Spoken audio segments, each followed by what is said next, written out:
উহুদের যুদ্ধে ৭০ জন সাহাবী শহীদ হয়েছেন। সব শহীদের দেহগুলি একে একে এক জায়গায় এনে রাখা হচ্ছে। নবীজি সাল্লাল্লাহু আলাইহি ওয়াসাল্লাম গুনে দেখলেন সেখানে ৬৮ জন সাহাবীর মরদেহ রয়েছে, আর ২ জন সাহাবীর মরদেহ সেখানে নেই। তাদের একজন হলেন প্রিয় নবী সাল্লাল্লাহু আলাইহি ওয়াসাল্লামের চাচা হযরত হামজা রাদিয়াল্লাহু তাআলা আনহু, এবং অন্যজন হচ্ছেন হযরত হানজালা রাদিয়াল্লাহু তাআলা আনহু।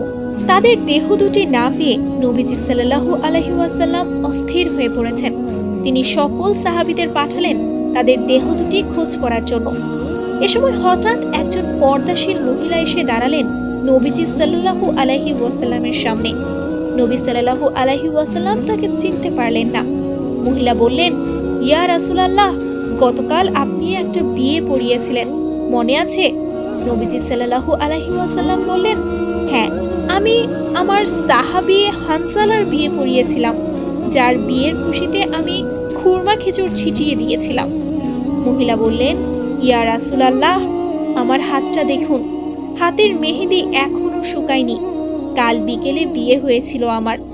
মাঝ রাতে উহুদের যুদ্ধের জন্য বের হয়ে গেছে আমার স্বামী হানজালা। বাসর রাতে তার সাথে আমার ভালোভাবে পরিচয়ও হয়নি।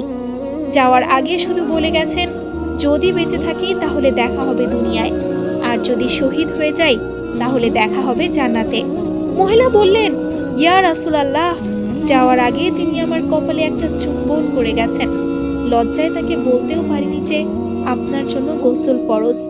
নবীজি সাল্লাল্লাহু আলাইহি ওয়াসাল্লাম হানজালার স্ত্রীর কথা শুনে অঝোর ধারায় কাঁদতে শুরু করলেন। মহিলা বললেন, ইয়া রাসূলুল্লাহ, শহীদদের তো আপনি গোসল দেন না, আমার স্বামীকে আপনি একটু গোসল দিয়েন।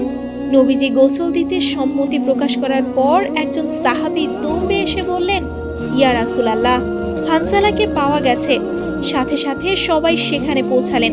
গিয়ে দেখলেন সাদা কাফনের ভেতরে হানজালা রাদিয়াল্লাহু তাআলা আনহুর দেহ পড়ে আছে। তার মাথায় পানি, যেন সত্য গোসল করিয়ে কাফন পরানো হয়েছে।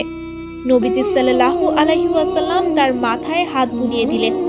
পরক্ষণেই সেখানে আসলেন হযরত জিবরাইল আলাইহি ওয়াসাল্লাম। তিনি এসে রাসূল সাল্লাল্লাহু আলাইহি ওয়াসাল্লামকে বললেন, ইয়া রাসূলুল্লাহ, হানজালার শাহাদাত বরণে আল্লাহ এতটাই খুশি হয়েছেন যে তিনি ফেরেশতাদেরকে আদেশ করলেন তাকে নিয়ে আসতে। ইয়া রাসূলুল্লাহ, আমরা ফেরেশতারা তাকে তৃতীয় আসমানে এনে জমজমের পানি দিয়ে গোসল করিয়েছি, এবং তার শরীরে যে সুগন্ধ দেখছেন এটা আল্লাহর বিশেষ খুশবু বিষক আম্বর আতর ধারা কাফনের কাপড়ে ঢুকিয়েছি। সুবহানাল্লাহ।